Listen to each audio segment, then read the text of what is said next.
7 ବର୍ଷର ଦୀର୍ଘ legal fight ପରେ ଆଜି ଭିକ୍ଟିମର ଫ୍ୟାମିଲି କି ନ୍ୟାୟ ମିଳିଲା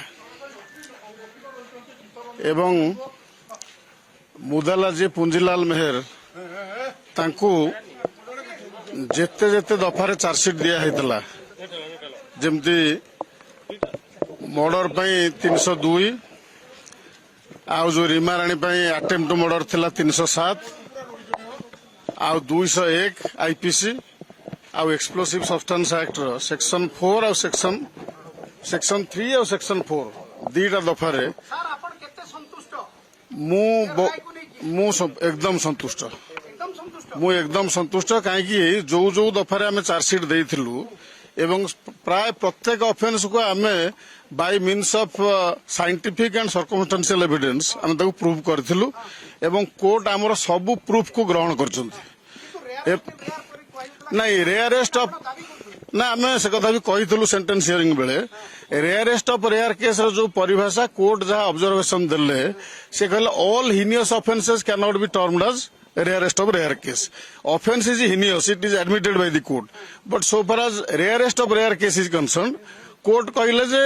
माने rarest of rare case definition होची व्हिच इज हेयर राइजिंग नुहे सेटा को कोर्ट तंगर ऑब्जर्वेशन ने देले बट कन्विक्शन ऑर्डर जहाँ कले क्वांटम ऑफ पनिशमेंट जहाँ देले that is very very encouraging एवं that gives a very good signal to the society at large आपणकर तांकु दीटा लाइफ इम्प्रिजनमेंट दिया हला गोटा होची नहीं लाइफ इम्प्रिजनमेंट को जदि आउ किसी प्रोवाइजो ऐड करा न जाए ताले धरा जीवो जे life imprisonment is till death जदि किसी स्पेसिफिकली राइडर न थाए एवं एथिरे दीटा लाइफ इम्प्रिजनमेंट हेइची दीटा 10 वर्षर इम्प्रिजनमेंट हेइची गोटाए 7 वर्षर इम्प्रिजनमेंट हेइची एवं विभिन्न काउंट रे 1,70,000 टंकार फाइन भी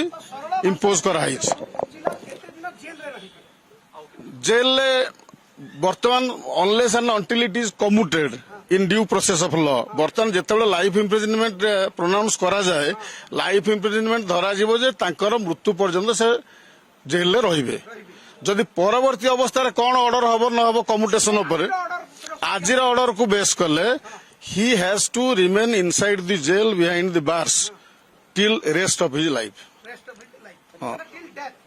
till death rest of his life means till death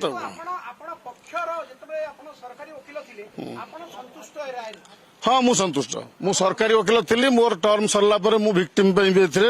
engage होई आपण जानती